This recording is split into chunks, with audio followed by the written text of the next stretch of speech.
Hello students, आज का हमारा लेक्चर नंबर 28 और आज हम यूनिट 5 स्टार्ट करेंगे। इसमें आप सिलेबस देखिए। ये डायगोनल फॉर्म है मैट्रिक्स सी, ठीक है, और रिडक्शन करेंगे डायगोनल फॉर्म में मैट्रिक्स आर्डर 3 का, solution of linear equation using matrices और एग्जांपल और कंसेप्ट ऑफ दीज। 28 और आज हम डायगोनलाइजेशन ऑफ मैट्रिक्स पढ़ेंगे। सबसे पहले उसकी डेफिनेशन आती है, क्या कहती है? एक मैट्रिक्स जो कि n क्रॉस n है, स्केयर मैट्रिक्स को डायगोनलाइजेबल कब बोलेंगे? If there exist an invertible matrix. अगर एक इन्वर्टिबल मैट्रिक्स, इन्वर्टिबल क्या आता है?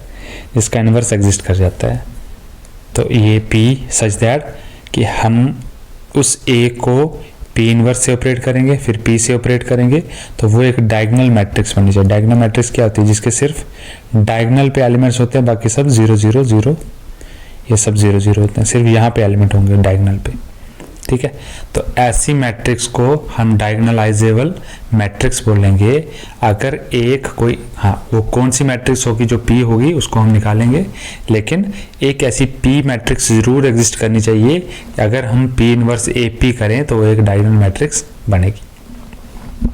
अब थ्योरम है कि if square matrix of order 3 has 3 linearly independent eigenvectors then there exists non-singular matrix P such that P inverse is a, ये वाली जो matrix P inverse AP is a diagonal matrix। क्या कह रहा है?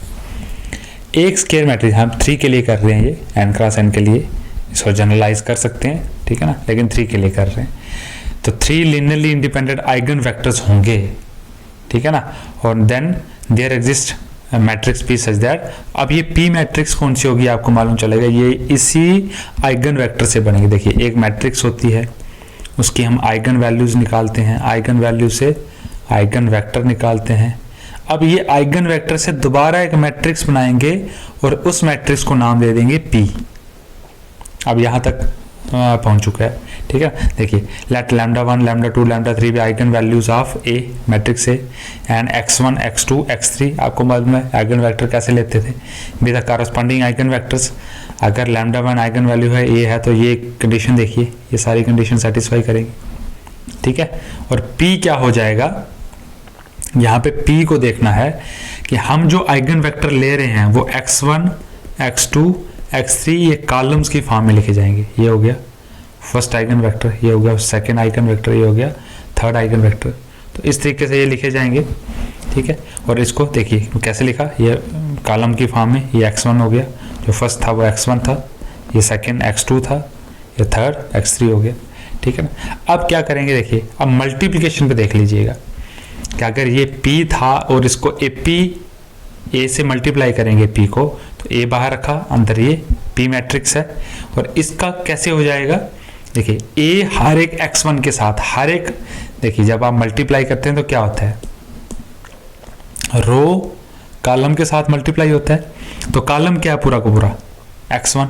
देखिए ऐसा भी नहीं है कि कोई रो बच जाएगी, ये रो भी इस वाले कॉलम के साथ मल्टीप्लाई होगी, ये वाली भी इस वाले कॉलम के साथ, ये वाली 3 रो होंगी, तो 3 रो इस कॉलम के साथ मल्टीप्लाई होंगी ही होंगी।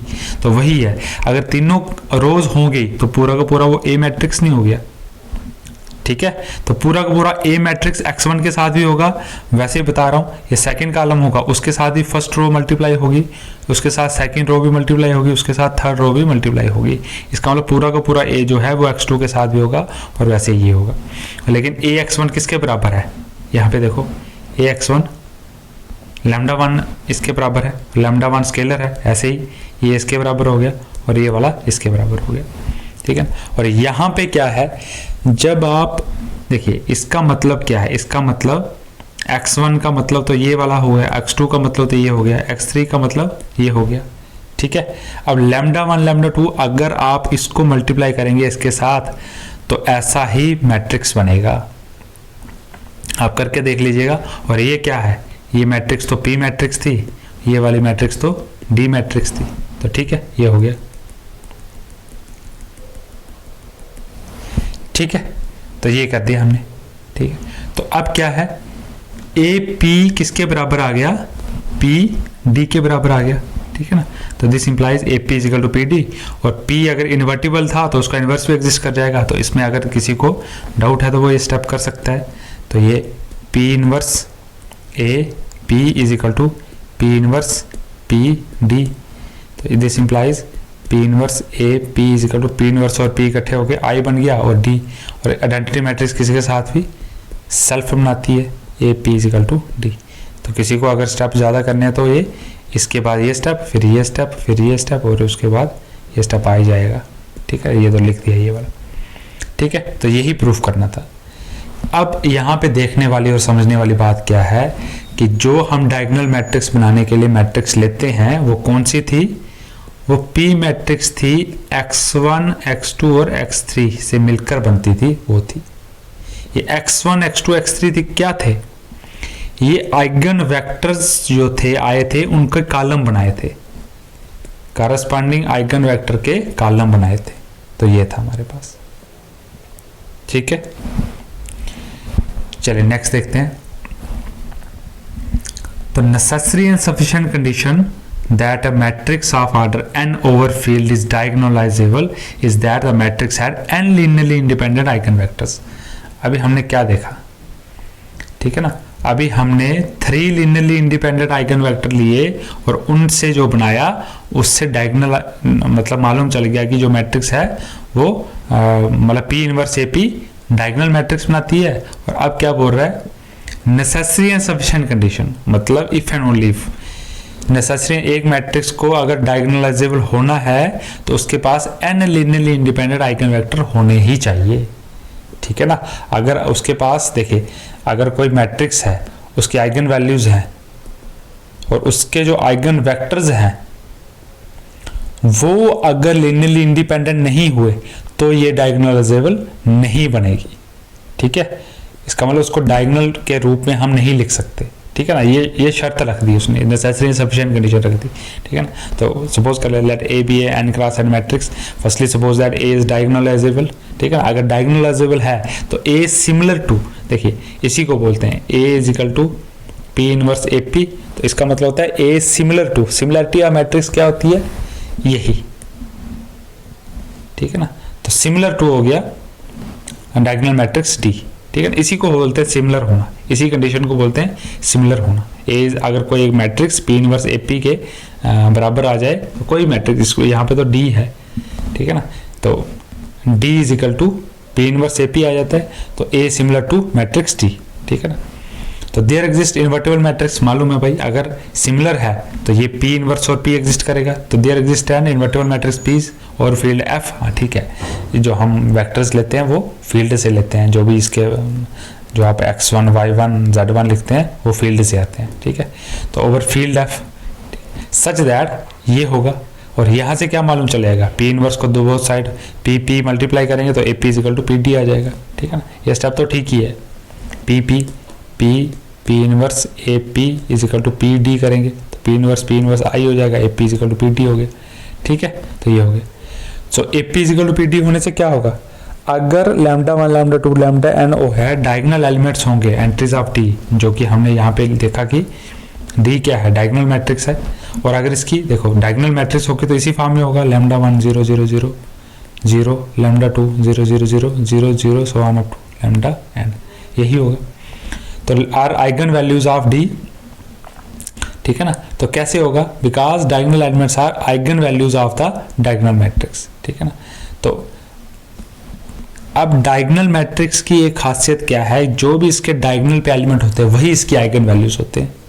ठीक है ना, मैंने क्या बोला कि डायगोनल मैट्रिक्स में देखो ऐसे अगर कोई मैट्रिक्स होगी 1 2 3 4 5 6 7 8 9, इसके आइगन वैल्यूज हमको निकालने पड़ेंगे। लेकिन अगर यही होगा 1 0 0 0 2 0 0 0 3, इस डायगोनल मैट्रिक्स के आइगन वैल्यूज हैं 1 2 3 सीधा। तो ये एक स्टेटमेंट समझ लो, डायगोनल मैट्रिक्स की प्रॉपर्टी समझ लो, ये वही है। ठीक है ना, अगर डायगोनल मैट्रिक्स होगी तो उसके आइगन वैल्यूज हो जाएंगे। ठीक है, उसका रीजन लिख दिया है। We know that similar matrix have same eigen values, यह भी जानते हैं, ये भी एक रिजल्ट है।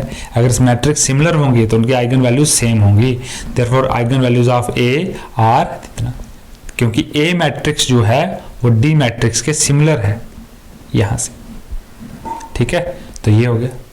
सिमिलर होगी तो eigen values of A R इतना हो गया, तो आइगन वैल्यूज अगर ये होगी, ठीक है, because A and D are similar to, तो लेट कर लेते हैं एक, क्या लेट कर लिया एक पी मैट्रिक्स, जो कि ये P1 P2 Pn क्या है, कॉलम मैट्रिक्स है। और जब AP करूंगा, मैंने बताया था ये A हर एक के साथ होगा, ठीक है, ये A हर एक के साथ मल्टीप्लाई होगा, ऊपर बताया मैंने। और अगर PD लिखेंगे तो P, देखिए जो P है उसके P1 P2 Pn लिख लिया, और D के जो है वो λ1 λ2, और इसी तरीके से मल्टीप्लाई होगा। ये इसमें ज़्यादा सोचने की बात, मल्टीप्लाई करके देख लीजिएगा P और D को, तो यही इस तरीके से, ये कॉलम है, लेकिन ये कॉलम है, ये कॉलम है, ये कॉलम है, ठीक है, तो इसी तरीके से आएगा। तो देखिए फर्स्ट सेकंड और थर्ड से हमें क्या मिला, ये सेकंड है, ये थर्ड है, और ये फर्स्ट है। AP इजिकल टू PD आ गया, और AP और PD इक्वल आ गए। जब इक्वल आ गए तो कारस्पॉन्डिंग रोज, कारस्पॉन्डिंग कॉलम्स, सब एलिमेंट इक्वल हो गए, तो यहाँ से मालूम चल गया AP1 is equal to P1 λ1, API is equal to PI λi हर एक के लिए। तो P2 के लिए भी ये होगा, Pn के लिए भी ये होगा, ठीक है, तो हर एक के लिए होगा, तो I में लिख लिया इसको। और इसको हम, ये स्केलर है तो इसको इस तरफ लेके आ गए λi को। अब यहाँ से क्या मालूम चला, हम लिखते हैं AX इजिकल टू λIX। कब लिखते हैं, जब λi जो आइगन वैल्यू हो और x जो है आइगन वेक्टर हो। तो यहाँ से क्या मालूम चला, λi और x, तो Pi x की जगह यहाँ पे Pi है, तो Pi is an eigen vector of A for each, ये हो गया। सो अगर हर एक के लिए ये है, अगर तो हर एक I के लिए होगा तो वो लिनियरली इंडिपेंडेंट होगा, तो A has linearly independent vectors, ठीक है, तो ये हो गया।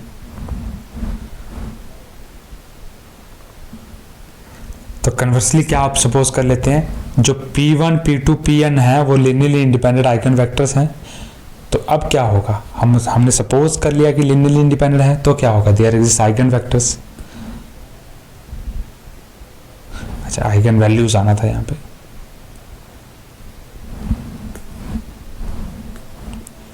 देयर एग्जिस्ट आइगन वैल्यूज हो जाएंगी λ1 λ2 so on up to λn in field F such that API is equal to λi PI, ठीक है, तो ये हो गया। सो P क्या हो गया, अगर हम लेट कर लें P को कॉलम मैट्रिक्स, जो कि हम बार बार यही कर रहे हैं, ठीक है ना। देखिए ये जो कंडीशन बनी, ये ऊपर से जो हमने यहाँ से लिए, अगर लिनियरली इंडिपेंडेंट होंगे तो आइगन वेक्टर्स होंगे, अगर आइगन वेक्टर्स होंगे ये, तो ये AX is equal to λIX condition होती है उसके लिए, तो यही बना दी यहाँ पे, ठीक है ना। और एक P ले लिया जो कि इन P1 P2 Pn को कॉलम में रखेगा।